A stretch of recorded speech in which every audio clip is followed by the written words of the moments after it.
स्मृति code, यादों का जाल, एक साइकोलॉजिकल थ्रिलर। ध्रुव रॉय एक प्रतिष्ठित न्यूरोसाइंटिस्ट है जिसने इंसानी यादों को स्टोर और ट्रांसफर करने वाली तकनीक मेमानेट विकसित की है।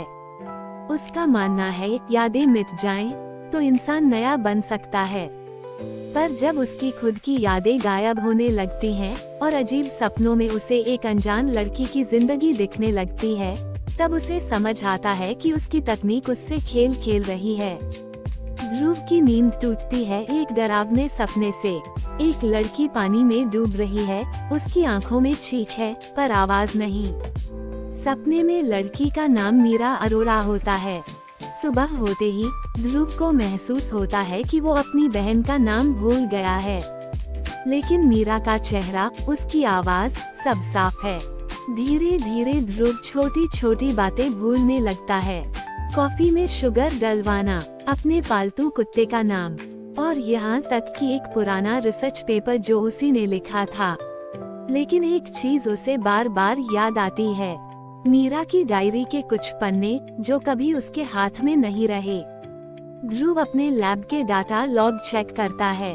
उसे पता चलता है कि 7 साल पहले एक टेस्ट सब्जेक्ट पर गुपचुप एक्सपेरिमेंट किया गया था। Subject code M71 Meera Arora. Meera का केस फाइल मिलता है जिसमें लिखा होता है मेमानेट फेल्ड, सब्जेक्ट डेड, केस बंद। अब ध्रुव मीरा की जिंदगी जीने लगता है। उसे मीरा की माँ का चेहरा, बचपन की यादें, यहाँ तक कि मीरा का पहला प्यार भी याद आने लगता है, आकाश। वो खुद को मीरा के परिवार का हिस्सा समझने लगता है।